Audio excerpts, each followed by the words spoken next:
so we're going to explore macronutrients in a little bit further detail. Firstly, carbohydrates. So it's important to note that we need carbohydrates to provide us energy, and once again they do tend to get a bad rap within the slimming industry. Often we are told carbs are bad for us and we should stop eating them. But this isn't actually technically true. It just depends on the type of carbohydrate. It's important to note that not all carbohydrates are made the same. Now, each 1 gram of carbohydrates has the same amount of calories that protein does and less calories than dietary fats do. There are 3 different types of carbohydrates. Firstly, sugar. Often we're told to eat less sugar, and that's because as a nation we tend to eat too many free sugars. Free sugars are the sugars that are added to our foods. Free sugar foods are foods such as chocolates, yogurts, or any sort of processed foods which have sugars added to them. Natural sugars can be found within foods such as our fruit, our milk, or honey. But not all natural sugars are the same. For example, honey or blended fruit can have a naturally higher occurrence sugar content, and this can have a detrimental effect on your sugar levels. So, a 150 ml glass of fruit juice or blended fruit can actually count towards one of your 5 a day. But you should be aware of how much sugar of this that you are taking in.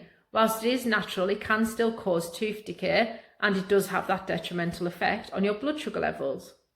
Additionally, blending or pureeing fruit doesn't leave you as full as what it would be if you ate a piece of fruit. This is due to the structure. Limit yourself to just 1 glass of fruit juice or smoothie. Starch is also a component of carbohydrates. It comes from foods that are plants, such as potatoes and grains. Eating starchy foods can provide us with a slow and steady release of energy. It also can be quite budget friendly. Potatoes and pasta are quite cheap and easy to get hold of. Fibre is another form of carbohydrate, and it can help move food through the gut quicker, and there is a lot of research about how gut health can make a difference to our overall physical health. If you can, try and choose whole grain options along the way, so things which are whole grain options such as brown bread, brown pasta, brown rice. Now, this isn't always budget friendly, so you can get extra fibre boosts by leaving skins on potatoes or on your vegetables, and you can look for other options such as eating fruit to give you a fibre boost. Protein. Protein is essential for our body to grow and repair, and it's made up of amino acids. Amino acids are the building blocks of protein. There is 20 types of amino acids, and these can be classed as essential and non-essential. 8 of these are essential to our building blocks of our body. These 8 primary amino acids can be found inside of animal products such as meat. They can also be found in vegetarian sources such as quinoa. It's also important to note that you can change up the amino acid content of a food by mixing them together. That's called the amino acid profile. So if you ate 2 foods combined, such as pulses and bread, then that would then provide you with a complete source of amino acids. Protein is often touted as the top food for weight management, and this is because it takes longer to digest and it's actually quite cheap and easy to get. But it shouldn't be held any higher value for weight loss or weight management than what carbohydrates or fats are. Diets which promote cutting out full food groups will make us lose weight due to the calorie reduction, but it doesn't mean that they are a balanced or healthy diet. These diets are usually hard to stick to and tend to be more of a fad diet.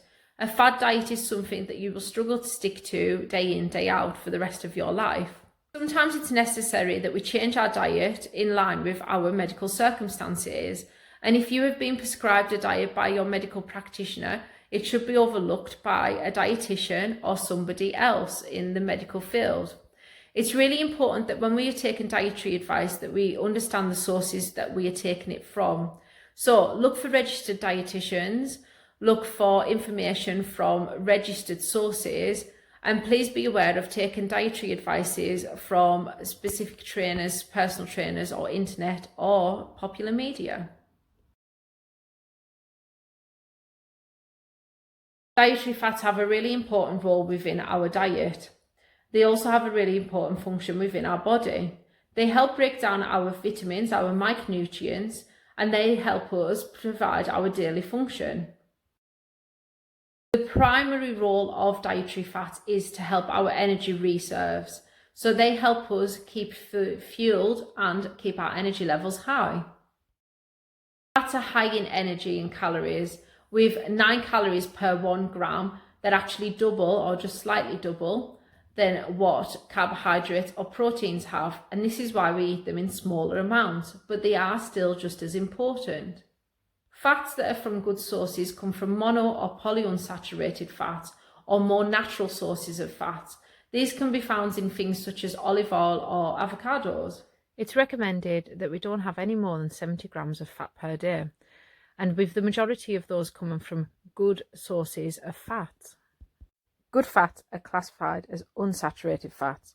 Unsaturated fats are fats such as poly and mono unsaturated fats. Good sources of fat help maintain our good sources of cholesterol and reduce our bad sources of cholesterol. Cholesterol is essential within our body and it's made by our liver. The reason why we need cholesterol is to help do our daily processes, but too much cholesterol can make us have detrimental effects to our heart health. It's important to realise that eating dietary fats will not create body fat, but eating too much of any of the macronutrients will cause us to put weight on and create body fat. Alcohol is really high in calories and can actually be counted as a macronutrient within itself.